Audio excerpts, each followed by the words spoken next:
During my third year in college, I went to the local city library and I met a really cute girl. I approached her and we chatted a little. She claimed that she was single, so we exchanged email contact.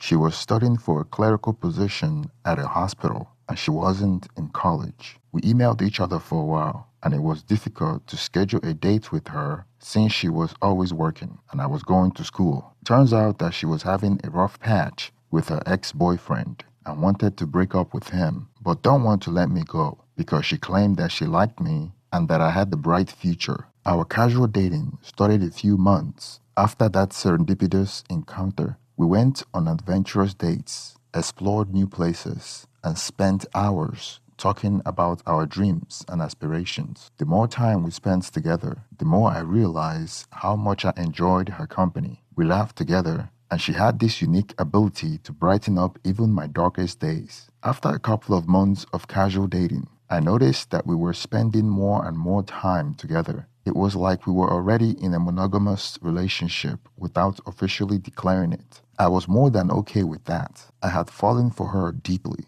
and I could sense she felt the same way about me. We both lived separately, but we already had plans to move in together once my current lease ended. It seemed like a natural progression for our relationship, and we were both excited about the prospect of living together. She claimed that she had kicked her ex-boyfriend out of her life after their relationship ended because he was a deadbeat, refusing to pay rent, and had multiple children from different women. Though it was concerning to hear about her past, I trusted her words and believed that she had made the right decision. However, as our relationship progressed, there were moments which I couldn't shake the feeling that she was hiding something. She would occasionally not answer her phone or take a long time to reply to my texts, which left me feeling frustrated and anxious. I tried to brush it off, thinking that maybe she was just busy or preoccupied with other things. But after days of hesitating, I finally mustered up the courage to ask her directly about what was going on.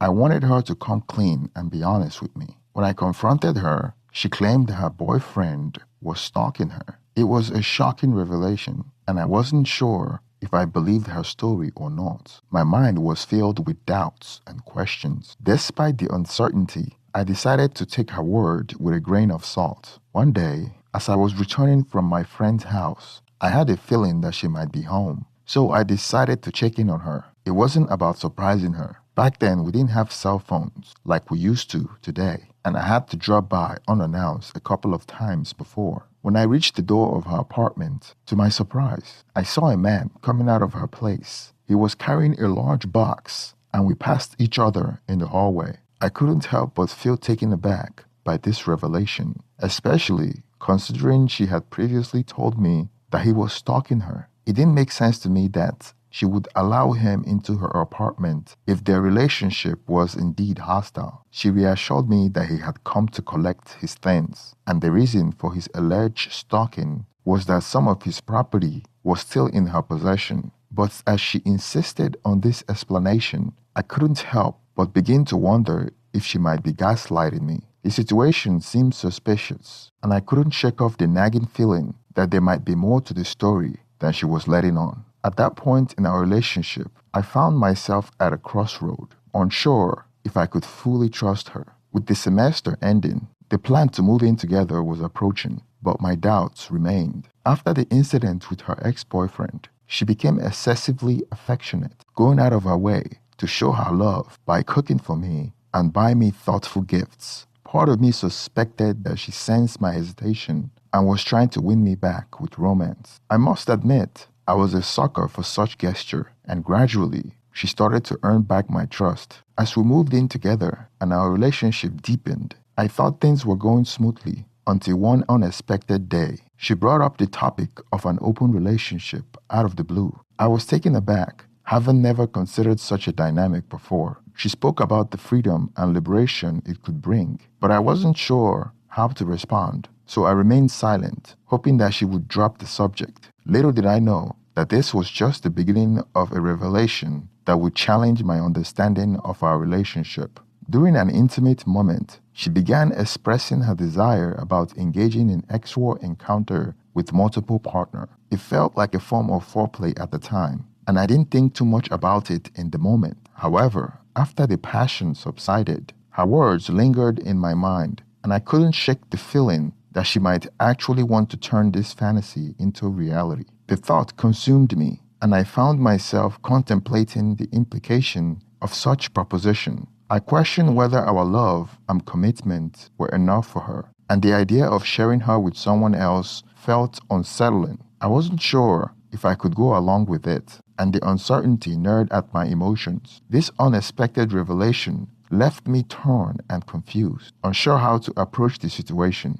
I started to question the love we shared, as our desires seemed to be taking different paths. As I struggled to make sense of my feelings, I knew that I needed time to process everything before deciding how to move forward. After expressing her desire during our intimate moment, which didn't resonate with me but pleased her, we discussed the matter further. She revealed that her ex-boyfriend enjoyed watching her with other men and suggested the idea of an open relationship once again. I kindly declined, stating that such a lifestyle wasn't something I was interested in. Unfortunately, my decision didn't sit well with her, and she reacted by engaging in passive-aggressive behavior to provoke me. Her attempt to annoy me didn't seem to have the desired effect, so she gradually became less affectionate and even withheld intimacy as a way of expressing her frustration, comparing me to a child. The situation began to take a toll on me, as I found myself preoccupied with these issues, causing my studies to suffer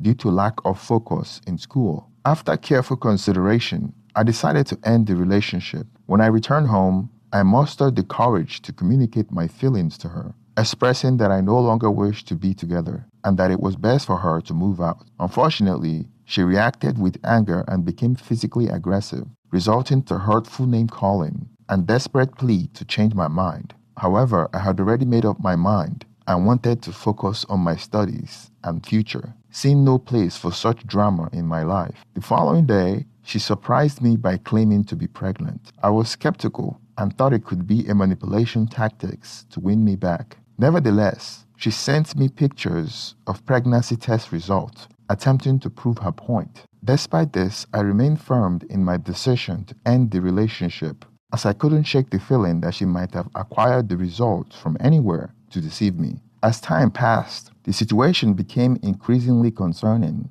when 2 months later, she texted me to say that she had missed her period again. 4 months later, she sent me a picture of her baby bump. During this time, mutual friends informed me that they had seen her with other men, including her ex, leading me to consider the possibility that I might not be the father. However, I recalled that we had engaged in unprotected excess at the time of her pregnancy. Although I had a habit of not finishing inside her, despite being nervous, there's a chance that something might have slipped, adding to my uncertainty. Being in my final year in college and still quite young, I felt unsure about what to do. However, I knew that if the child was indeed mine, I would take responsibility and be a responsible father. Throughout the pregnancy, she vehemently insisted that the baby could only be mine, despite my lingering suspicion that she might have been involved with other men during our relationship.